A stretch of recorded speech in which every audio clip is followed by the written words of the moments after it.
안녕하세요. 여러분과 함께 관세사 1차 관세법을 같이 공부하게 될 김보미 관세사입니다. 오늘부터 저와 함께 이제 관세법을 공부하게 되실 건데요. 여러분들이 아시다시피 우리 1차 과목은 1교시 이제 관세법을 가장 처음으로 보게 되죠. 그래서 여러분들이 심리적으로도 굉장히 영향을 많이 받는 과목이 바로 관세법입니다.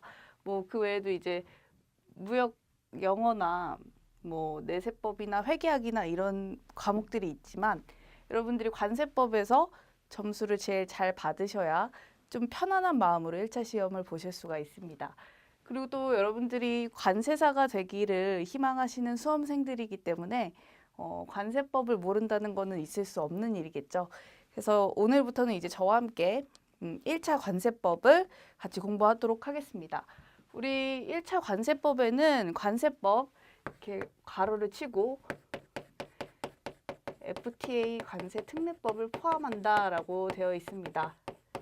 그래서 여러분들이 만약에 관세법이라는 것을 처음 보시고 그리고 이제 처음 시작하는 수험생이 많으실 테니까 한번 설명을 드리자면 우리 관세법이 있고 FTA 관세 특례법이라는 법이 따로 있습니다. 이 FTA 관세 특례법이란 여러분들이 잘 아시는 FTA에 대한 국내 이행 절차나 뭐 협정에 따른 절차들을 국내법적 성격으로 제정한 법률입니다.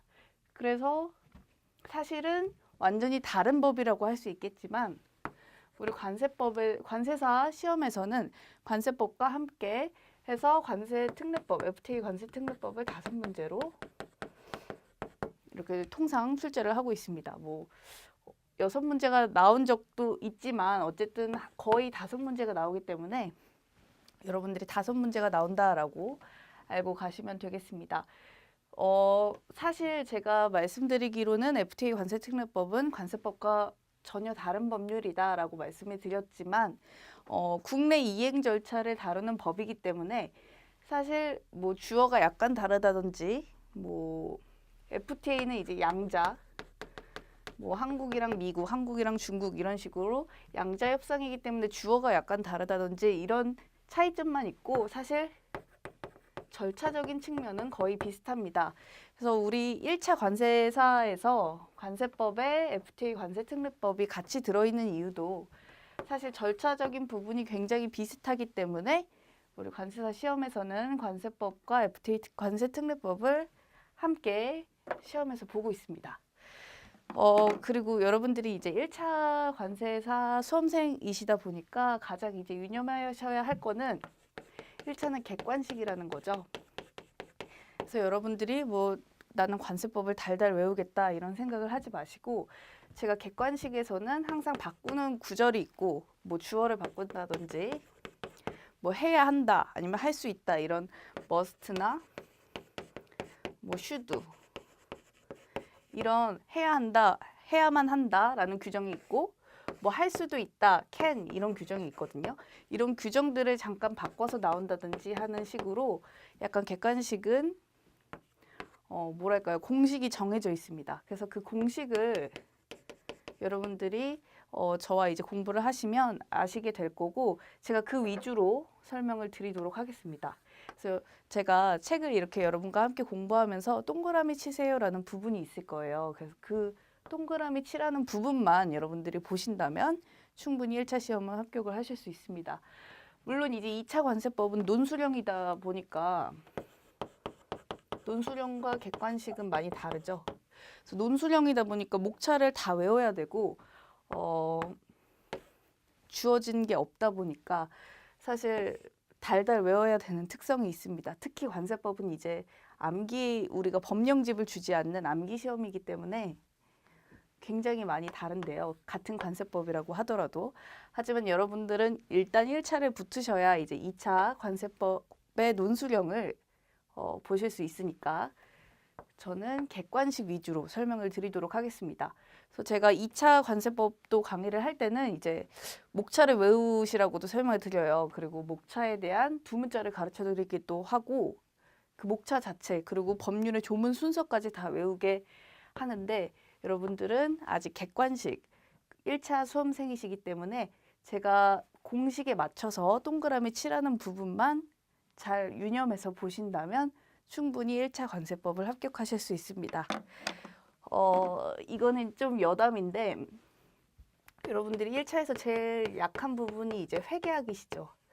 대부분 뭐 이제 경영학과나 이런 분들이 아니라면 회계학 자체가 계산을 굉장히 많이 해야 되고 어려운 과목은 아닌데 여러분들이 계산기로 계속 계산을 해야 되고 뭐 대변 차변을 쓰면서 풀어야 되는 과목이잖아요. 특히 이제 시간이 많이 모자란다는 그런 수험생들이 많은데요. 여러분들이 관세법에서 높은 점수를 받으신다면 회계학에서 좀 낮은 점수를 받더라도 여러분들 1차 합격 기준이 뭐죠? 평균 60점 이상이고 한 과목이라도 40점이 이하가 되면 안 되죠.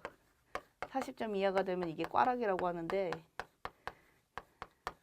꽈락이 나오지 않고 평균 60점 이상이 된다면 여러분들이 1차 시험을 통과하시기 때문에 관세법에서 만약 여러분들이 90점 이상 받으신다면 회계학에서 40점을 받더라도 쉽게 관세사 1차 시험을 합격하실 수 있습니다.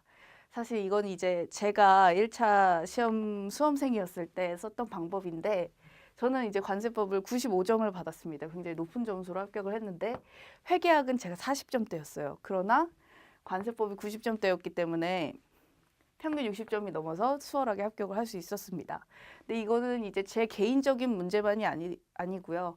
1차 수험생분들은 회계학이 굉장히 시간이 없고 약한 분이 많기 때문에 여러분들도 전략을 잘 짜셔서 저처럼 관세법에서 높은 점수를 받으시고 회계학이나 뭐 내세법에서 약간의 점수가 낮더라도 꽈락만 아니라면 여러분들이 관세법과 무형영어에서 높은 점수를 받으셔서 합격을 하실 수가 있습니다.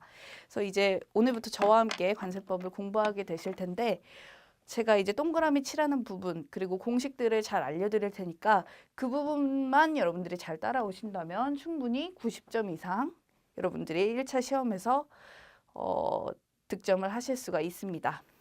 그래서 오늘부터 이제 관세법 이론부터 여러분들과 함께 공부를 할 거고요. 여러분들 제가 다시 한번 알려드리지만 저런 공식을 잘 외우시고 너무 깊게 공부하실 필요는 없어요. 사실 1차 시험이라는 게 객관식이기 때문에 제가 알려드리는 부분 정도만 여러분들께 설명을 드리고 그 부분만 여러분들이 잘 숙지를 하고 계신다면 충분히 높은 점수를 받으실 수가 있습니다. 그래서 이제 다음 시간부터는 관세법의 기본 이해부터 함께 공부를 하도록 하겠습니다. 1강에서 뵙겠습니다.